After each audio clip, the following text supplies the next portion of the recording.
Have you ever seen those incredible images of women with long, elegant necks adorned with stacks of golden rings? They belong to the Kayan people, an ethnic group from Myanmar, also known as the long neck tribe. These shimmering coils are a symbol of beauty, cultural identity, and status. But they also spark a lot of curiosity. Are their necks really longer? Is it painful? And the biggest question of all, what would happen if a woman decided to take them off? Today, we diving deep into the fascinating world of the Kayan people to uncover the truth behind the rings. First, let's clear up a common misconception. The rings don't actually stretch the neck. It's an optical illusion.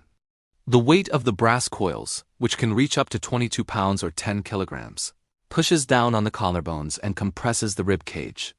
This makes the neck appear much longer than it actually is. So, if you were to look at an X-ray, you'd see that the vertebrae in their neck are perfectly normal. It's the clavicle that's been deformed, sloping downwards to create that unique, elongated silhouette. The tradition begins early in life. Girls start wearing their first rings around the age of 5. The initial set is relatively small, but over the years more coils are added.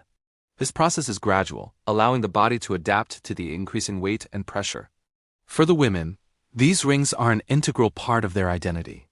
They are a powerful symbol of beauty within their community. A longer neck is considered more elegant and graceful, a sign of femininity and high social standing. Think of it like high heels or makeup in other cultures, a way to enhance one's appearance according to a specific cultural standard. But the rings are more than just a beauty statement. Their origins are shrouded in legends and folklore. One popular story says the rings were originally worn to protect women from tiger attacks, as tigers often go for the neck. Another legend suggests they were used to make the women less attractive to men from rival tribes, preventing them from being captured. Today, however, the primary reason is cultural preservation.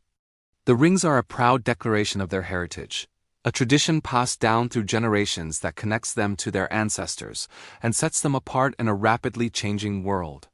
So this brings us to the main question: can the rings be removed? And what happens if they are? The short answer is yes. They can be removed. It's not a permanent fixture. Women do occasionally remove them for cleaning or replacement. However, it's not something that's done lightly or often. The process itself can be quite lengthy and uncomfortable. When the rings are taken off, the neck muscles are extremely weak. Imagine wearing a neck brace for years and then suddenly removing it. The muscles that are supposed to support the head have atrophied from lack of use because the coils have been doing all the work. So for the first few hours or even days, the woman might not be able to hold her head up on her own. She would need to lie down or use her hands for support until the muscles begin to regain their strength. The skin underneath is often bruised, discolored, and indented from the constant pressure of the metal. It's not a pretty sight, and it can be quite painful. The idea that a woman's neck would just snap if the rings were removed is a complete myth. That's just not how anatomy works. While the muscles are weak, the skeletal structure, the vertebrae, is still intact and strong. The real danger isn't a broken neck, but rather the initial period of extreme discomfort and the long process of physical rehabilitation. It can take months, or even years, for the neck muscles to fully recover and for the woman to be able to hold her head up without strain. The collarbones and rib cage, which have been pushed down, will also slowly start to shift back towards their original position, but they may never fully return to normal, especially for older women who have worn the coils their entire lives. So why would a woman choose to remove them permanently? The reasons are complex and deeply personal. In modern times, some younger Kayan women are choosing to forego the tradition. They might do this for practical reasons, seeking education or job opportunities in cities where the rings could be a hindrance. It's a heavy burden to carry. Literally. The coils can make simple tasks like sleeping or turning the head difficult. Others might remove them as a personal choice, wanting to break free from a tradition they no longer feel connected to. This has led to a debate within the community itself. The elders often see the removal of the rings as a loss of their cultural identity, a step towards assimilation and the erosion of their unique heritage. On the other hand, younger generations may see it as an act of personal freedom and a step towards a different kind of future. It's a classic struggle between tradition and modernity that many indigenous cultures around the world are facing. The role of tourism also adds another layer of complexity. The long neck villages in Thailand, where many Kayan people now live as refugees, have become popular tourist destinations. Visitors come from all over the world to see the women and buy their handicrafts. This provides a vital source of income for the community, allowing them to support their families. In this context, the rings are not just a cultural symbol, but also an economic necessity. Some argue that this turns the women into a human zoo, encouraging them to maintain a painful tradition for the entertainment of tourists.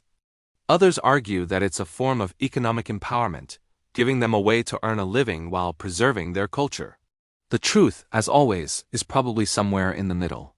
So if a Kayan woman removes her rings, her neck won't break. But she will face a challenging physical recovery, with weak muscles and the slow, uncomfortable process of her body readjusting. More than that, she faces a social and cultural shift. She might be seen as abandoning her heritage by some, or as a pioneer of change by others. It's a decision that goes far beyond just taking off a piece of jewelry. It's a statement about her identity, her future, and her place in a world where tradition and modern life are constantly in flux. The story of the Kayan neck rings is a powerful reminder that culture is beautiful, complex, and always evolving. Thank you so much for joining me on this journey into the world of the Kayan people. I hope you found it as fascinating as I do.